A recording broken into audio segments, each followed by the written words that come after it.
Hello, and welcome once again to the TriDoc podcast. I'm your host, Jeff Sankoff, the TriDoc, an emergency physician and multiple Ironman finisher, coming to you from beautiful, sunny Denver, Colorado. Most of my listeners are likely users of Facebook.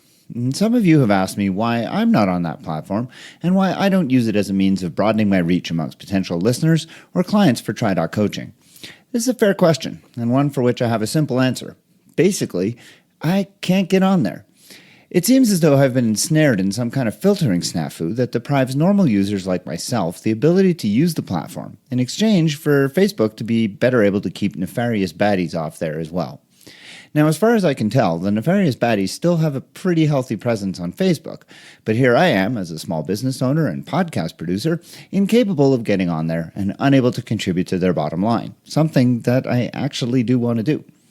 Now, I understand that this tale of woe is very much a first world problem and not at all of particular interest to most of you, so I'm not going to belabor the point. I will, however, take the opportunity to do two things before moving on. First, I hope that you'll read the excellent reporting by Kashmir Hill in the New York Times on this matter. Ms. Hill interviewed me at length for background on her story, and I was amazed at how many others she found that were in the same boat as I was. I was further amazed at how Facebook doesn't seem to care about any of our plights and continues to stonewall any efforts to provide resolution. I'll include a link to Kashmir Hill's story in the show notes. Second, I'd like to make an offer to any of you who might have some tech savviness, in particular with managing social media. In return for an established, lasting presence on Facebook that I can leverage to try and grow this podcast as well as my TriDoc coaching business, I am prepared to provide a full year of coaching for free. Is this something that interests you? Well, email me at tri_doc@icloud.com, and let's discuss how we can help each other out. For now, though, I continue to count on all of you to help me spread the word. If you like what you hear on this podcast, please leave a rating and a review wherever you download the show. And if you would tell other folks who might be interested as well, that would be a really big help as well. Word of mouth is really my only means of getting this show to more listeners at this point, and I am grateful for any help that any of you might give me in that regard. On the show today, Lance Panigutti was a professional triathlete before settling in the Denver area, where he now owns and operates Without Limits Production, a local company that puts on numerous triathlons, Xterra races, and running races. Lance took some time out of planning his next event to talk to me about all that goes on into planning and putting on a race and his thoughts on the future of the sport, both at the local level and beyond. The Triathlete Routard once again stays within the confines of the state of Colorado, but this time it's for a whole different kind of event. A few weeks ago, the inaugural SBTGRVL race took place in Steamboat Springs, and it was a truly amazing event. I'm joined by a friend and colleague who raced as well, and we provide our thoughts on what I'm sure will become a must-do event. First, though, I have a medical issue to consider. Most triathletes have at some point or another become afflicted either by injury or overuse with pain in some area of their body that led them to seek the help of a physiotherapist in rehabilitation and to quickly return to activity. As I have come to know from personal experience, these healthcare professionals are really indispensable in helping get an athlete back to what they want to be doing quickly and in good health. A couple of times, physiotherapists have suggested dry needling as a modality to help with my healing, and I've always wondered what was behind this type of treatment and why they're often so excited about it. Well, I thought the time was ripe to wonder no more. So today, I look at the evidence and let you know if this treatment is something you should consider the next time your PT suggests it. That's coming up right now.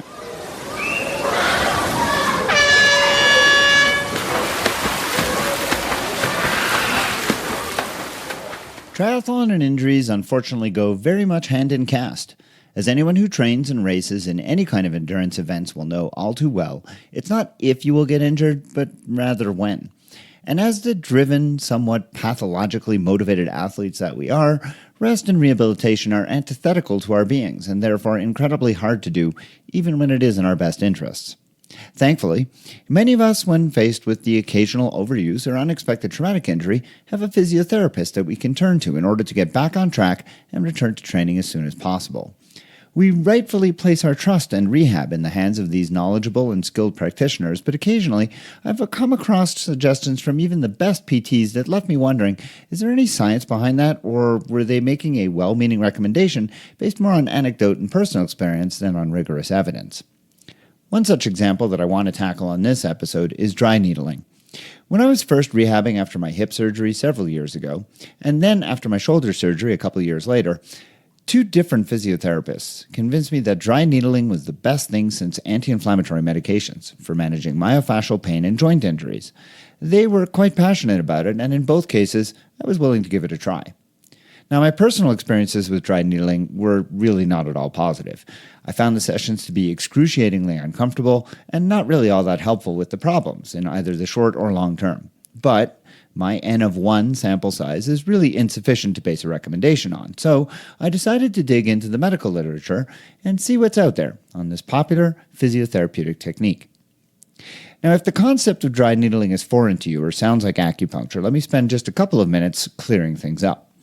First and foremost, dry needling is not acupuncture, although the needles used in both are the same.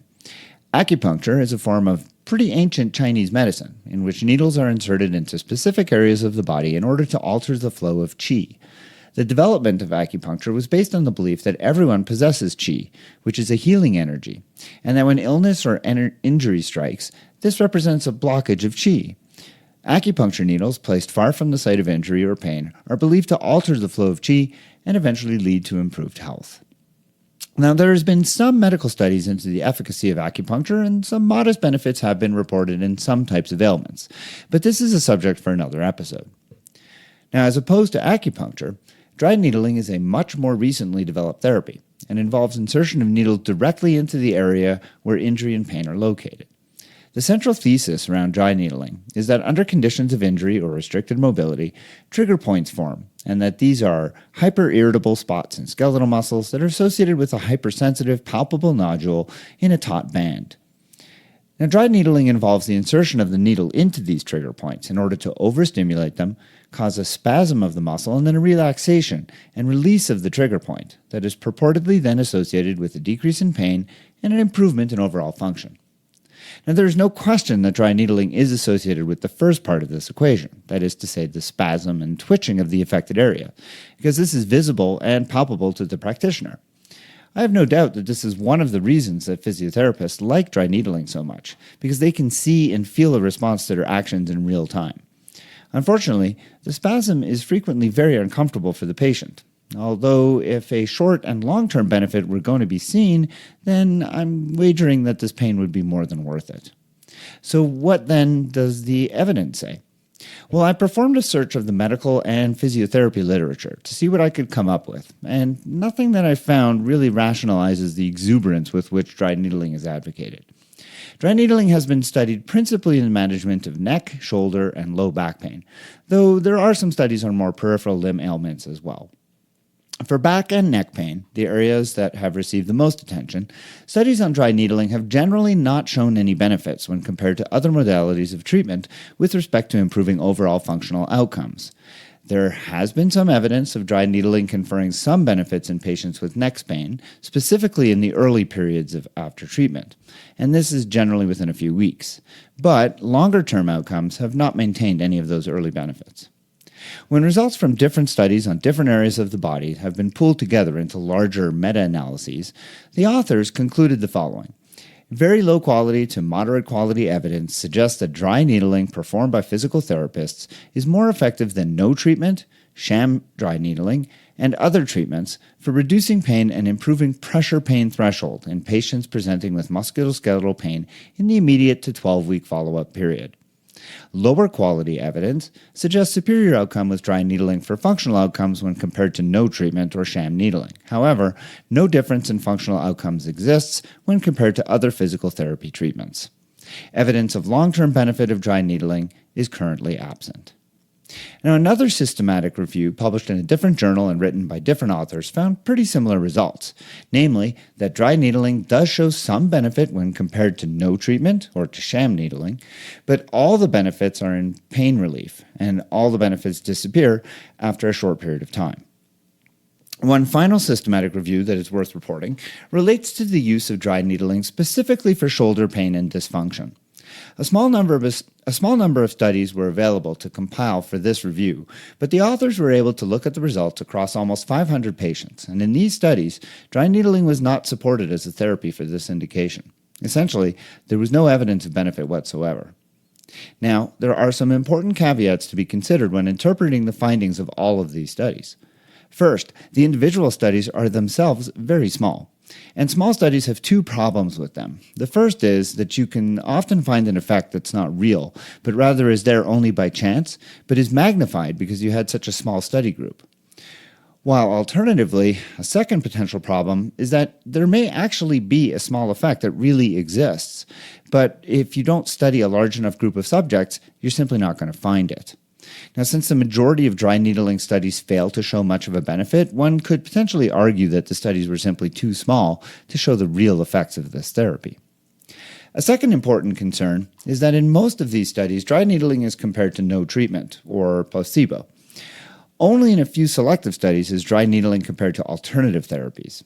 Now, it really isn't fair to compare a new therapy to nothing at all or to a placebo. What you really want to do is compare the therapy to the current standard. Sure, therapy X might be fantastic compared to nothing at all, but if it pales in comparison to the current standard therapy, then it really isn't all that great and certainly isn't that much of an advance over what we have.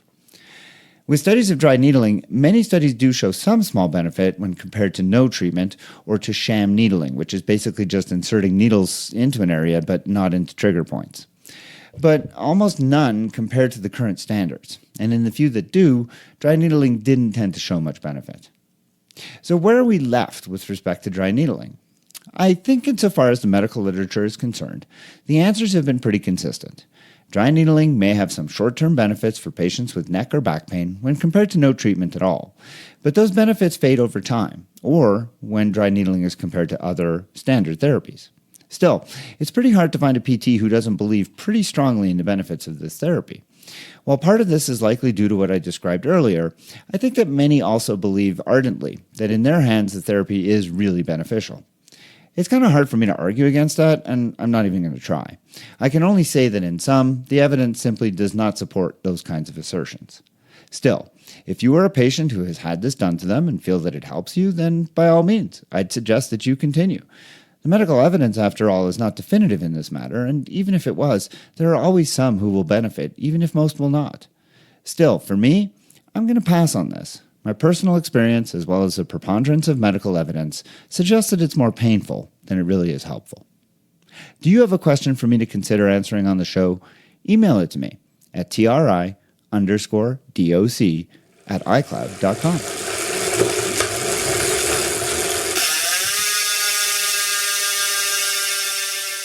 My guest today is Lance Panigutti.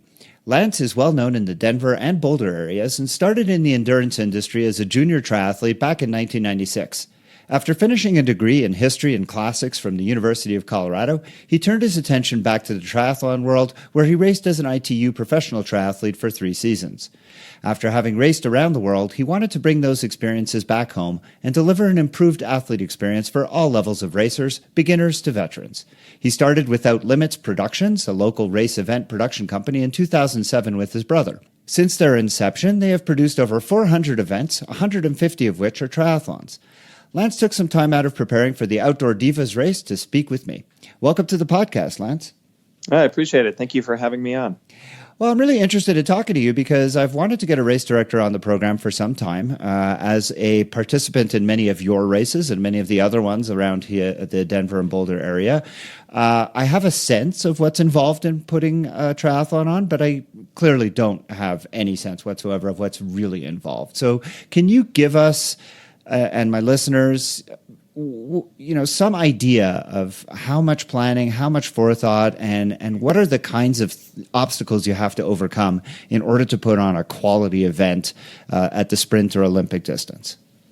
So all our races, we do pretty much the multitude of races in the sport. We do sprint triathlon, Olympic distance, half distance. We do off-road, Xterra branded events. And really, every race is a little bit different. But when it comes down to it, putting on a race is all about relationship building at every level. I mean, it starts with really being creative, kind of broaching the subject with the town and building a relationship with the permitting entities and kind of going through the hoops. Every town is a little bit different. They have different nuances to their permitting applications, but you're kind of just uncovering one step after another step. And you don't really know what the next step is with a new race until you have those conversations with the towns. I think a good example is we've been doing this for 12 years, and I'm working on a new event next year. It's actually a gravel triathlon, which is probably a whole different question and conversation. But it's a town I've worked with before, so I'm a little familiar with their permitting process. But I also dip into county roads. I dip into state roads a little bit. So every entity you're dealing with is a different process and comes with different challenges. But that's literally just the back end operation, the porta potties, the medical, all that good stuff. I would say there's two sides of a triathlon production. There's the back end, what you don't see, booking the porta potties, getting the equipment out there like bike racks, swim buoys, lining up your staff and volunteers. And then there's the forward facing aspect of it. And the forward facing is really that interaction with the athlete, launching the event, branding it, communication, marketing.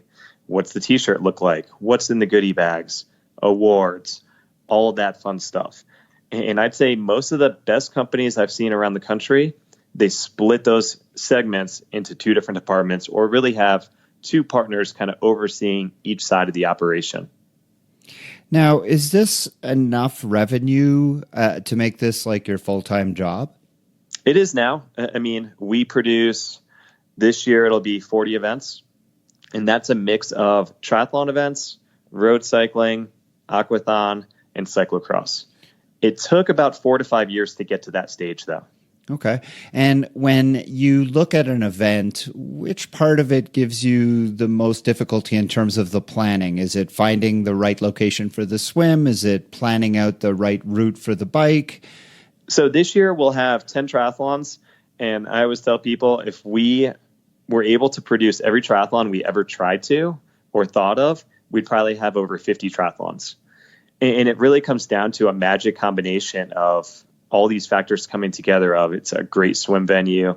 It's a bike course that doesn't have a lot of residential impact. That right there, I'd say, is your biggest hurdle, especially in Colorado. There's so much residential growth in the last, 8 to 10 years. It's made some courses a lot more challenging. Of what was rural in the past is now suburbia. Right. I mean, that was what put the nail in the coffin for the races out at the Aurora Reservoir, because the encroachment of all of the suburban housing around that those roads are no longer rural. Mm-hmm. Absolutely. So we've just lost those races, and it was a really nice venue for racing, unfortunately. When you come to race day, I would imagine the swim brings race directors the most angst. Is that true? It does, just because that's when the most accidents can happen. I always breathe a sigh of relief when the swim is over and our accountability reports come in and everyone's accounted for. The next kind of sigh of relief is after the bike course. Usually our run courses, at least for our races, are close to traffic. So it's like every segment of the race, when all the athletes are accounted for, you breathe a little bit easier. Yeah. So give me a sense of what goes into one of these races. Like, when do you start with the planning, and sort of give me the timeline of how things run in terms of, from the thought process of actually, hey, this is what we're going to do, all the way through to race day. So that timeline has kind of gotten expanded over the years. When we first started putting on races for a triathlon event, it was a year out. So if we found a venue we liked, we started the process from concept to execution exactly 1 year out. Now I feel that's a little bit rushed. Some race directors might disagree with me, but for this new event we're working on, the gravel tri, we've had the concept and been scouting the venue for the last 3 to 4 months. Now we're kind of going through the reach out permitting process and getting ready to launch it, if everything goes right, a year out. So in total, we're about 1.5 years into this. Okay, so you've scouted out the venue. You're about to start the permitting. How long does the permitting process take? Usually you try to get verbal confirmations that things are good to go, and then you actually do the paperwork from a lot of entities, and you might not get that final yes until February or March, but you at least already got a verbal 6 months in advance, because with triathlon now, registration for the following year has to open December, New Year's. Some companies open it on November 1st. Right. And You'll obviously open up registration before permitting is completed, or will you open it up only after you're sure? So unless I have every verbal ready to go that, hey, we've sat down, we've met with the permitting agencies, they've signed off on everything, they're just waiting for the official paperwork to come in, then I'll launch. Okay. If I haven't gotten those verbal confirmations yet, if I haven't sat down with them, I'll wait. Okay. Because there is nothing worse and to me more damaging to a company's reputation and really the sport than to launch something and then have a red flag pop up and have to cancel. So I imagine there's a quiescent period then. Once you launch, you're doing some marketing, which for you seems to be mostly emails and Facebook and things like that. And then there must be a period where you're just watching registrations come in. And then I would imagine 3 to 4 months before the race, then you have to sort of ramp up in terms of getting things going again? That's pretty accurate. I mean, for us, just because we have so many events, I always tell people February is our lightest month because all the permitting's done, staffing, volunteers are all lined up. I mean, things like awards, T-shirts, sponsorship, they're all ordered, designed. So at that stage, it's all right. We're just waiting to get out there and start actually producing events, which for us is the end of March.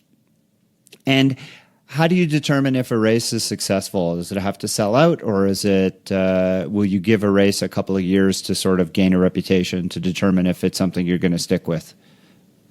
There's a lot of different metrics. I mean, for a smaller venue, for instance, we brought back the Steamboat Lake Triathlon this year. So we hadn't run it for 2 years. Participation in 2016 dipped to a point that obviously financially wasn't feasible. So we put it back on the shelf, brought it back this year.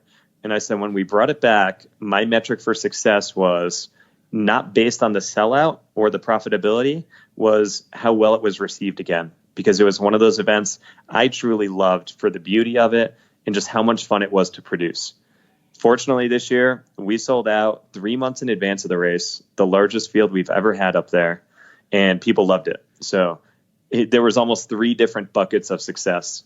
Sold out, it made good money, and people absolutely loved what we did up there.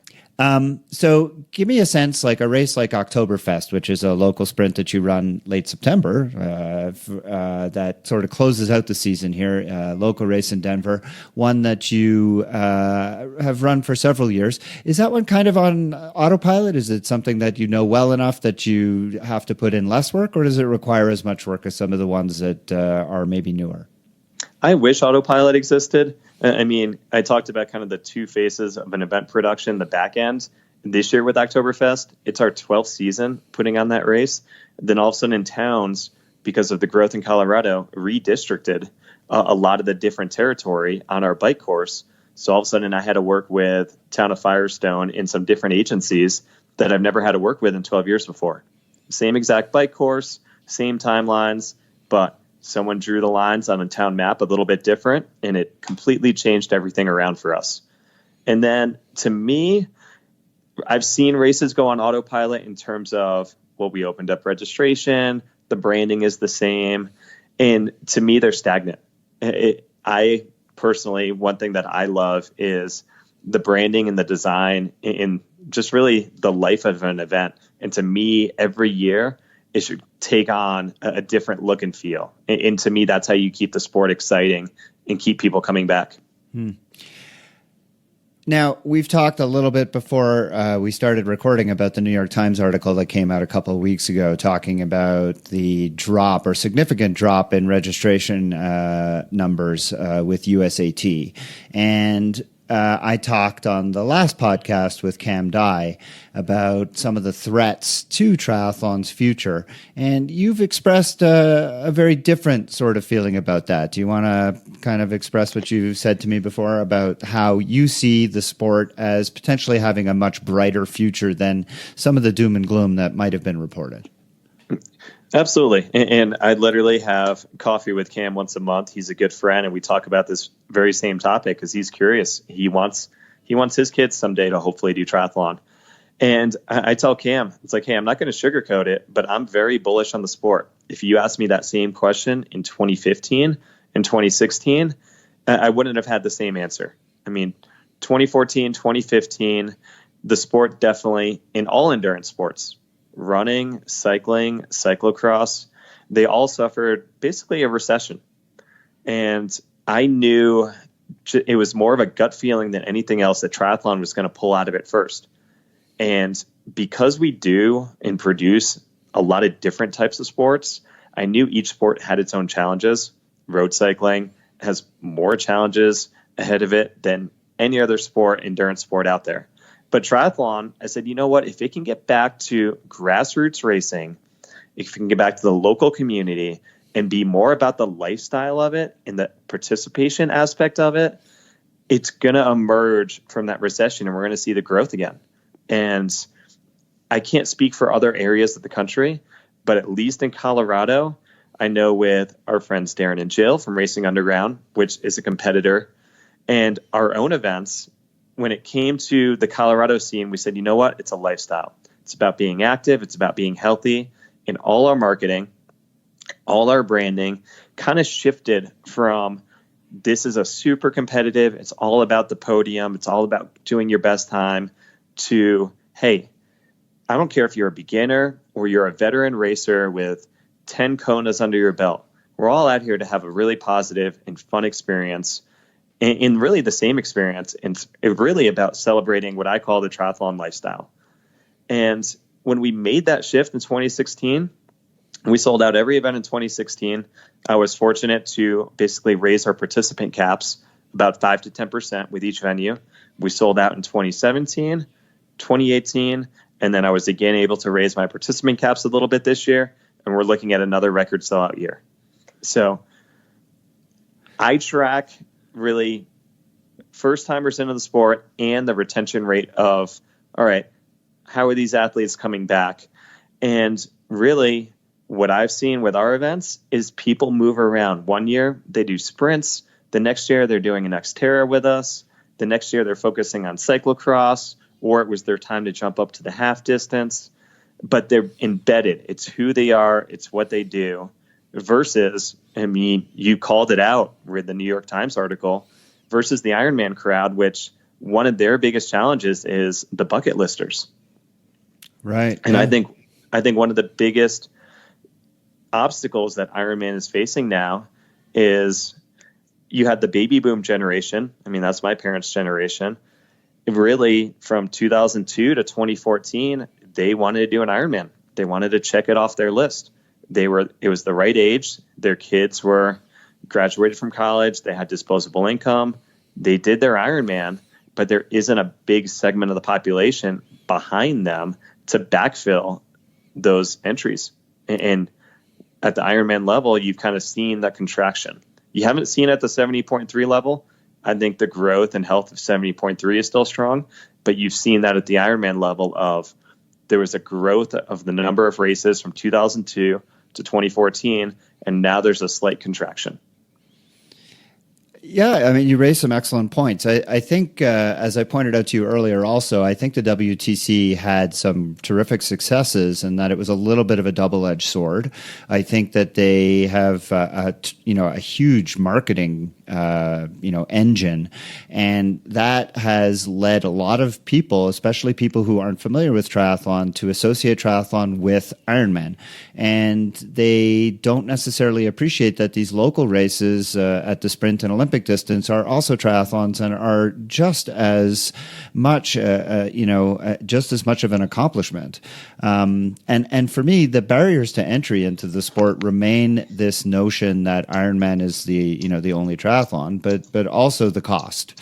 And I love showing up at triathlons and seeing people on just hybrid bikes or mountain bikes and just doing these short races, because that tells me that there are still people coming in and still people who are going to be potentially taking the step up eventually to doing longer races. But how much do you encounter that, or how much do you hear from individuals who might reach out to you and say, I'm interested in this, but I don't know if I can do it with what bike I have, or et cetera?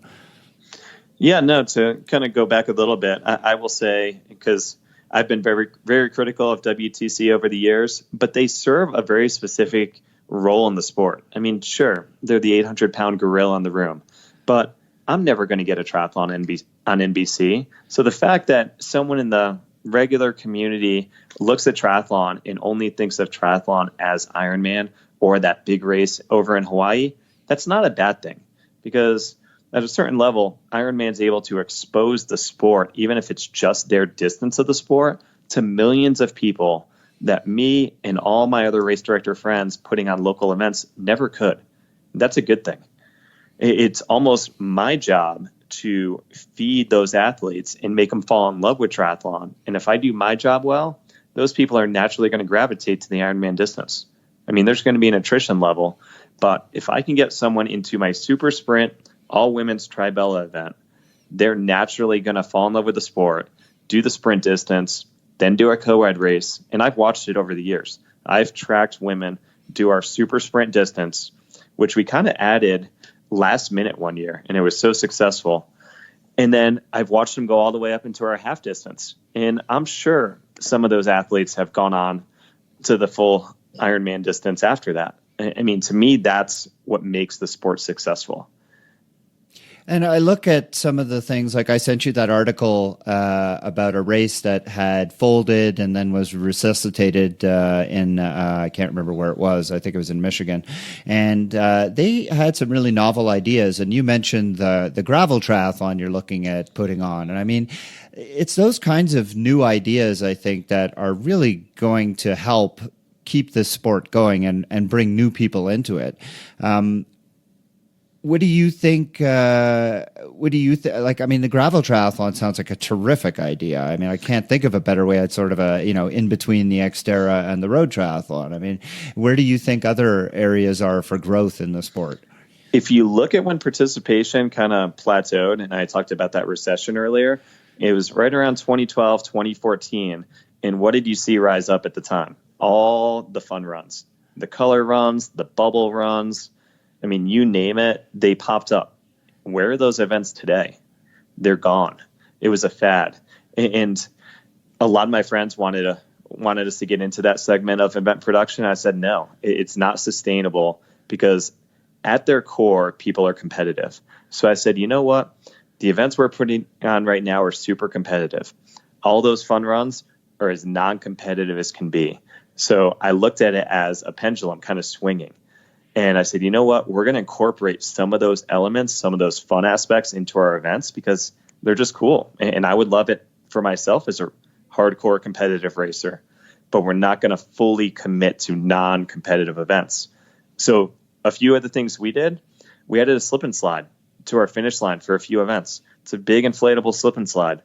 You finish our Xterra race, you're covered in sweat and mud and dust from the run course. Hit a slip and slide. There's no better way to cool off at the end of the event. Our women's event, we have a couple bubble machines. I actually had them for my wedding. And women literally crossed the finish line at our all-women's triathlon through a field of bubbles. I mean, to me, they were small elements that made the experience, just enhanced the experience and made it memorable for the athletes. I'm really glad to see that Denver and Boulder have this burgeoning local triathlon scene, and I'm optimistic for the future of the sport as well. I'm hopeful that it can keep growing, and I would hate to see the doom and gloom come to pass. So, and I think a little bit of the doom and gloom is we look at those stats and we say, all right, here's the number of participants we've lost, here's the number of races we lost. But really, I think it was a supply and demand issue over the years. And I think Ironman would echo this too, of when things were good, when races were selling out, race directors kind of went buck wild. Someone who was producing 2 races started producing 5, 6. If every race director did that, I mean, which kind of happened at the local 5K, 10K level, we just had a supply issue. So races weren't filling out. So the perception was, well, things aren't healthy. They're healthy. People are participating, but there were just too many options out there. So natural supply and demand, I think in 2016, 2017, we saw a correction of that. I actually self-corrected from the number of events we were producing. We put a couple on the shelf, and then things were looking good again. We just outpaced the growth. Well, one thing I would suggest, and I want, as a dad with 3 kids who love to do triathlons, there's not a lot of opportunities for kids triathlons. And if there was ever a way to get kids into the sports, it's through doing those kids tries. I guess they probably aren't moneymakers because they tend to be short events and they don't charge as much. But I mean, that's a hook. And I wish more people put them on because they really are something that I know as a family we like to do. So that would be and my I would plug. tell other race directors listening to this, pool swims. Yeah. The more pool swims out there, that is the gateway into the sport, because Agreed. For so many people, the biggest challenge is swimming. Yep. And to go from off the couch, I'm a 5K runner, I'm a cyclist, to getting in the open water with all those other people around you, it is the most intimidating jump in the world. But if you can transition those people from a runner to a pool swim triathlete, someone does a pool swim, I guarantee they're going to have their eye on an open water triathlon after that. Yeah, I completely agree. Well, Lance Panigutti is a well-known director of a large race series by Without Limits Productions here in the Denver and Boulder area. And he's getting ready to do the Outdoor Divas race this weekend. And I thank him so much for taking some time to join me on the TriDoc podcast. Thanks again, Lance. No, thank you. I appreciate it. And now it's time for the Triathlete Routard, when I am joined by a guest to provide a review and insights on a popular race, usually one of the triathlon variety. But for this episode, we're going to mix things up just a little bit, because joining me today is fellow emergency physician Catherine Eastley-Krugoff from Boulder, Colorado. Catherine is not a triathlete, but considers herself a serious bike enthusiast, be it mountain, road, gravel, cyclocross, townie, all bikes, because as she likes to say, bikes are the best. Now, rather than hold her non-swimming and running against her, I've invited Catherine on to talk about the inaugural SBT gravel ride that took place a couple of short weeks ago in Steamboat Springs, Colorado, that both she and I partook in. The SBT gravel was a huge success and an activity that I and several of my triathlon teammates undertook as a way of broadening our horizons, but it's definitely something that I wanted to tell all of you about so that you might consider signing up for the event in 2020. Catherine, welcome to the podcast. Thank you for having me. It is a pleasure to have you on board. I'm always happy to have non-triathletes on so that we can try our best to try and convince you to get into the pool. I know that you've been healing up from a clavicle fracture. You know, I've never heard of someone breaking anything in the pool, so more reasons to consider it. Yes, I will consider it. How about that? All right. So you and I both took part in the SBT gravel. Unfortunately, neither of us knew that we were going to be doing it until after the fact, so we didn't get to see each other there. However, we both really enjoyed it. So let's talk a little bit about this event. Did it sign up quickly? Is it something that people are going to have to get in on very early when the registration opens up in the next couple of months? Absolutely. I don't know exactly how many days it took to fill, but I know that it was definitely less than a week, with the exception of they opened up some extra women's spots because they believed that they wanted more equality in women's cycling, and that was a way that they thought that they could bring in other women into the race. Yeah, and that was really a great effort by the organizers. They made a huge deal out of having an equal pro field, both in women and men, and also having equal prize money. When the race initially sold out, I believe it was in 6 days, there was gross inequality in men versus women, so they went out of their way to open up all kinds of extra slots to allow for... I can't even remember how many more women it was, but they ended up, I want to say they had 30 to 40% women that participated, which is really, really admirable for them. And it was made for a great day for everybody, I think. But yes, once the registration opens up, do make sure that you sign up quickly if it's something you're interested in. I know that they are planning on giving return participants some kind of advanced registration, so the number of slots that will be available for next year could be significantly smaller, so I would expect it to sell out even sooner. Where did you stay in Steamboat, and how long were you there in town? So we were in town. We came up Friday afternoon and stayed through Tuesday, actually, to make a good 5-day weekend out of it. I was able to stack a bunch of my shifts before and after, which is kind of the beauty of what we do. And And we originally planned on camping the whole time, but we have some friends that live up in Steamboat, so we stayed with them the nights just preceding the race and the night after the race, so that we could maybe get a little bit better sleep. But the camping up there was beautiful and unreal, and I think that would have been a way to make it, even more majestic, maybe even more of an adventure. But it was the town was like just had completely opened itself up to the event. Yeah, and you're so right. I've been to Steamboat in the winter to ski. It's the first time I've ever been up there in the summer, and it really is spectacular. I mean, it's a beautiful, beautiful part of Colorado. It really lends itself well to spending, several days before or after the race in order to take part. I know several people who went with families and did exactly what you did and took days on either side of the event. In terms of lodging, they made some pretty good deals available through the race itself. I know that the Wyndham Resorts, which has a lot of properties in the mountain area, they offered pretty reasonable discounts. I think I was able to get 20% off booking a condo, and we stayed, it was me and 3 other friends. We rented a condo for a couple of nights, and it ended up being quite reasonable on a per night basis per person. And we had really nice accommodations. The one thing I would say is that most of the accommodations available tend to be around the ski hill itself, and the ski hill is about 4 miles from the start and finish of the ride. So if you are going to stay in those kinds of accommodations, you have to do what I did, which is get up a little bit earlier to ride the 4 miles downhill to the start. But then after your day is done, you've got that 4 miles uphill to get back to your place. Now, if you did the shorter courses, maybe not such a big deal, but I can tell you after the 140-mile day that I had, it was less than something I really wanted to do. So if you can get spots in the old town itself that's closer to the start finish, and I know there is quite a bit of lodging in the town itself, that is actually what I would recommend.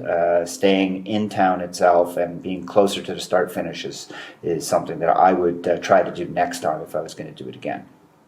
All right, let's change our focus to the course itself. Now, 3 different options are available, and I understand from some email exchanges with the race organizers that they're going to do the same thing for next year. So there's the green course, which is a 37-mile course, the blue course, which was 100 miles, and then the black course, which was 140 miles.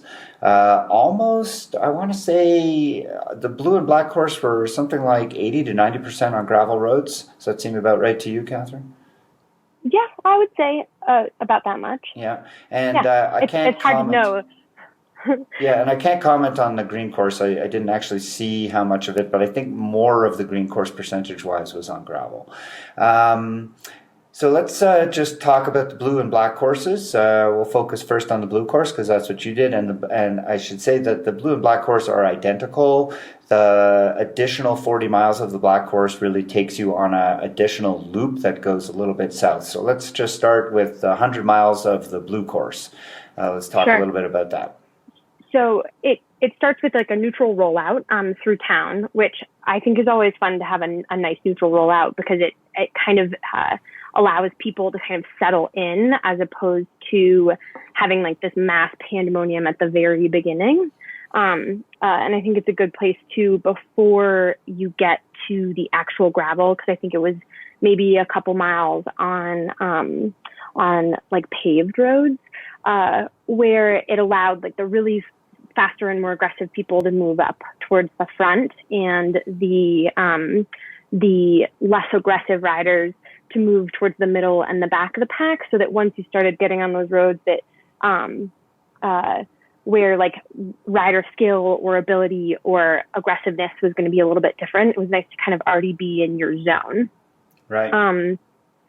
Then we basically turned onto these beautiful rolling gravel roads where, let's see, first it was like a little bit of a climb through what was a little bit of not deep, but, not your like hard gravel surface that's like a dirt road that's basically concrete or asphalt, but a pretty technical climb where there was a little bit of deeper pockets of gravel and sand, and then onto some double track rolling hills that just seemed like you were riding through ranch land. It was beautiful, just up, down, turns, very, very interesting. Yeah, there were a couple of things that I remembered from the start that I wanted to mention. The first, exactly as you just said, some of the roads early on, and again in the middle. I think, and this was as you left town, heading up towards Steamboat Lake, and then when you came back from Steamboat Lake towards town, some of the roads had this, like you said, it was sort of a sandy gravel kind of consistency. Right. And you definitely it was a little bit deeper. Yeah, you had to keep your wits about you. I mean, I didn't see anybody, crash, and I certainly never felt like I was going to crash, but you definitely had to keep your wits about you. Now, the black course folks headed out earlier. We headed out. Do you remember how far ahead we? 5 minutes. 5 minutes. So we got caught by the faster moving blue course folks probably I 10 or 15 miles in. And I will tell you, it was like a freight train coming through. And, I mean, I'm a decent rider and I ride fairly quickly, but those guys came through so aggressively, and they came through on a part where some of that loose sandy gravel was, and they would, as soon as they would pass you, they would cut right in. And I tell you, it was, it wasn't comfortable. That was the least comfortable part of the day. I agree. So I was actually I was probably in the first chase group with the blue course, and coming off of like not even 3 months out from my clavicle, I really just kind of like let people go in that instance, because I felt like it really was this area where the deepest and most technical sand/gravel riding was happening at a point where there was multiple different riders of varying abilities across the road. I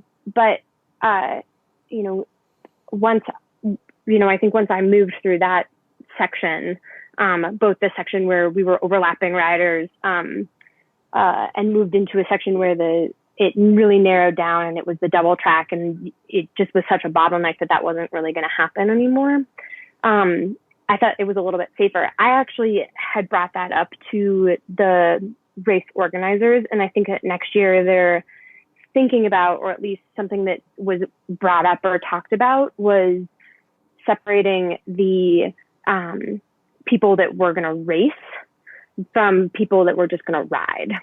I think that's an excellent idea, because I brought it up to them as well. And I initially said, maybe there's a way to, because I told them, I said, look, it was really uncomfortable when those blue riders came through. Right. Is there a way to send the blue riders first? And they said, we can't do that because we've got the pro riders in the black race. So we can't have the pros going through the blue group, which totally makes sense. I get that.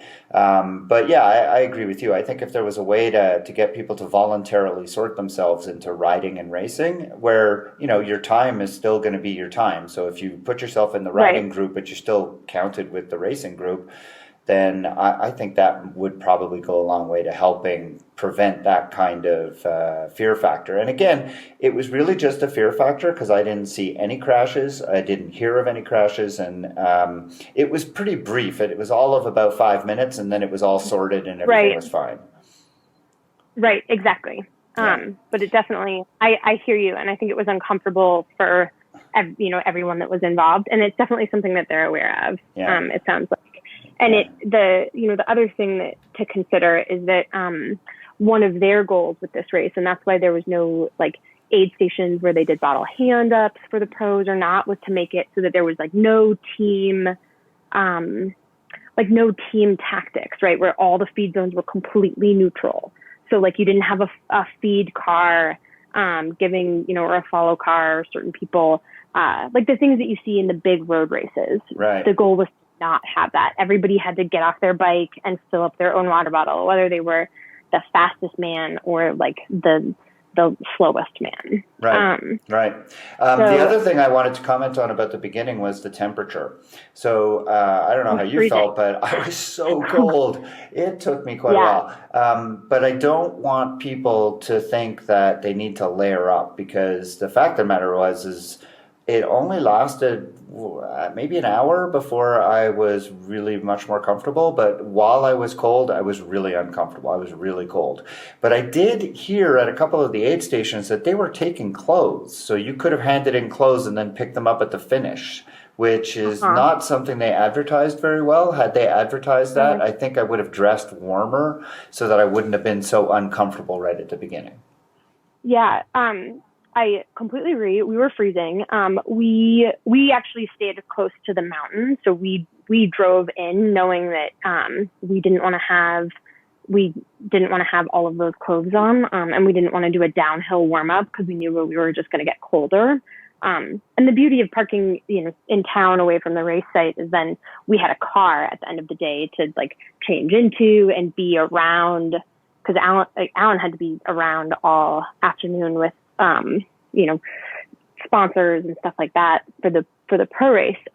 But we always have this thing that we say to each other, which is be bold, start cold, knowing that it was going to be, 85, 90 degrees, dusty, hot, no shade, and you're going to be hot most of the day. Really being thoughtful about what you wear in the beginning, which for me was full finger gloves, because my hands get really cold, arm warmers, and a vest. And then those are all things that are really easy to take off and put back on in the event that you're going to do a descent. When you're starting to think about things like full jackets, is it going to give you that much more warmth? It's something that you're going to have to carry around that might be twice the size of a vest, and is more difficult to take on and put off when you're racing. If you're stopping, it's totally like that is less of a big deal, but that's exactly what I did. Exactly. I had full finger gloves, arm warmers, and a vest, and I shed the arm warmers and the vest after an hour and a half or 2 hours, and basically had them in my pockets the rest of the day and was comfortable. You, it was really just a matter of getting through that first hour to two where it was really cold, and then it warmed up and it was fine the rest of the day. So you mentioned the beauty of the course. I echo that. I thought it was just spectacular. The course was just fantastically designed. The aid stations were well placed, and I thought incredibly stocked with the most amazingly helpful volunteers. Agreed. Yeah, I've not one to usually eat peanut butter sandwiches at aid stations, but I found myself gorging on them on this particular day. I found them to be quite tasty, and I know you didn't do it as part of the blue course, but we had to do this corkscrew climb late in the day, and at the top of that they were handing out popsicles, which was a real treat. Making your way through the blue course, I saw the takeoff to go back to the finish. I don't know what that ride was like, though. So how did it go after you left the black course and headed back into town? Was there anything technical or challenging about that?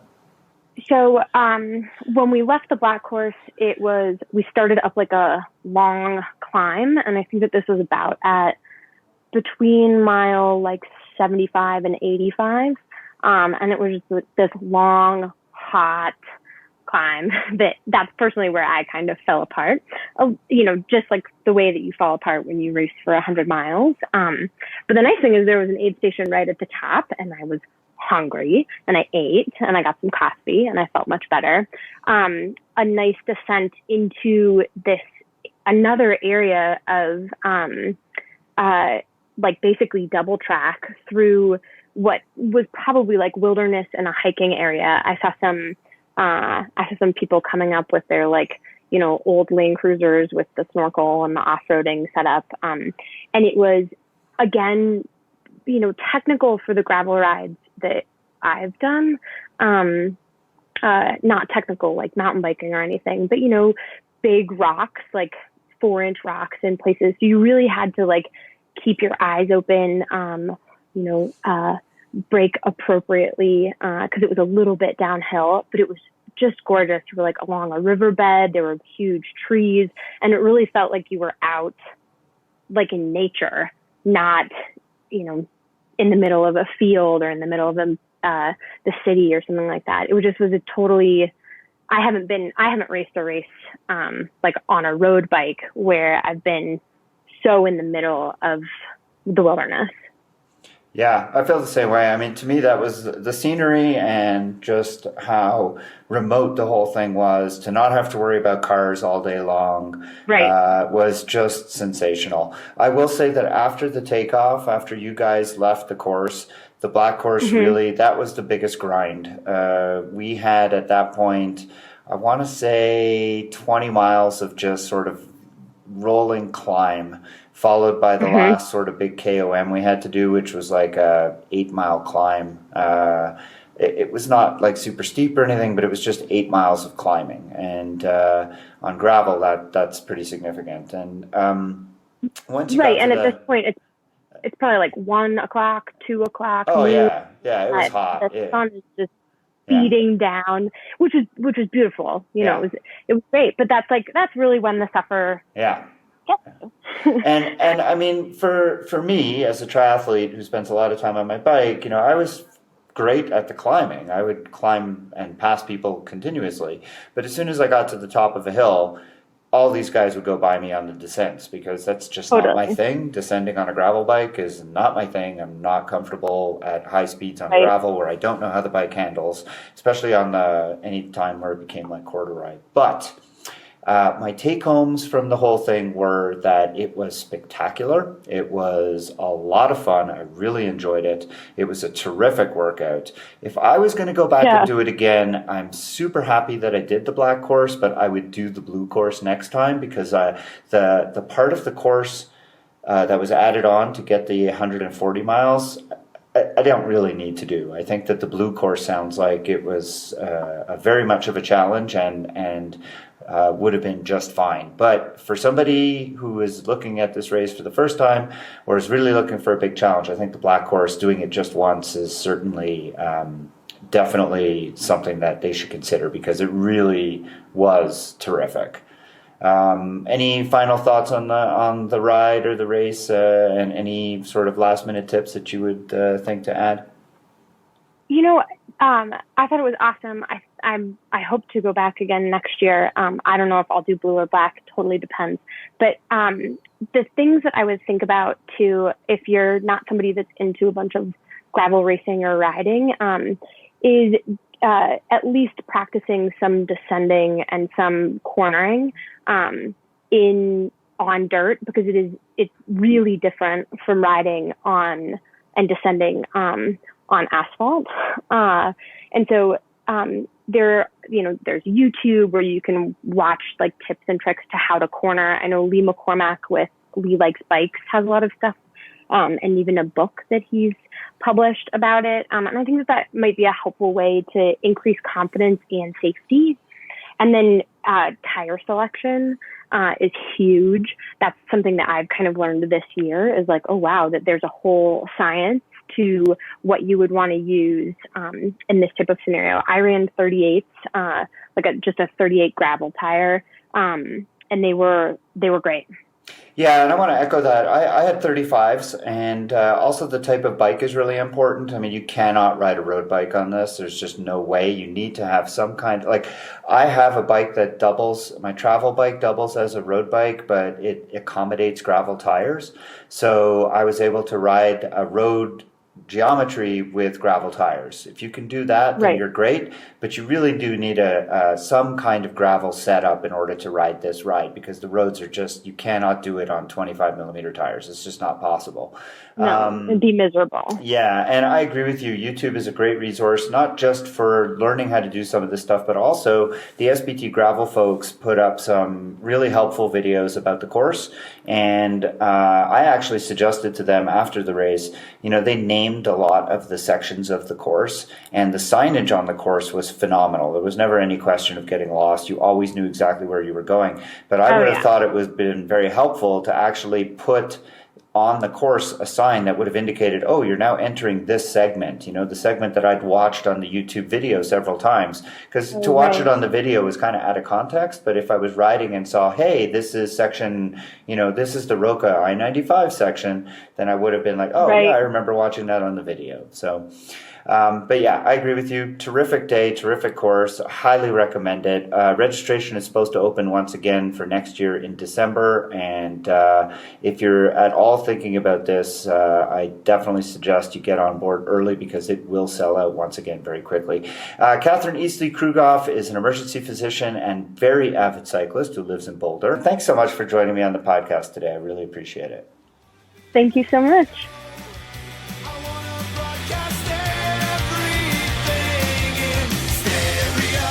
And that's it for another episode of the TriDoc podcast. Links to the medical references as well as to everything else discussed on the show can be found in the show notes at www.tridocpodcast.podbean.com. Don't forget to check out and subscribe to the TriDoc Coaching YouTube channel. There, you'll find a video to my experience at the recent 70.3 Ironman World Championships in Nice, France, as well as other triathlon-related content. If you have feedback or a question for consideration to be answered on the program, please email me at tri_doc@icloud.com.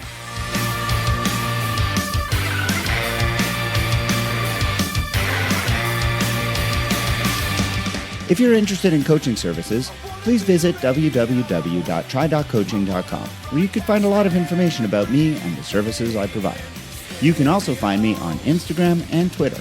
Those links are in the show notes.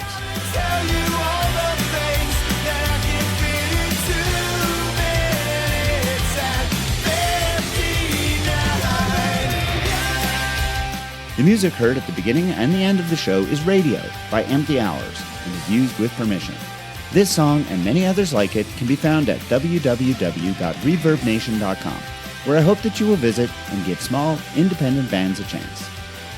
The TriDoc podcast will be back again soon with another listener question for me to answer, an interview with another personality from triathlon, and the Triathlete Routard will be back with another review of another triathlon race on the WTC calendar. Until then, train hard, train healthy.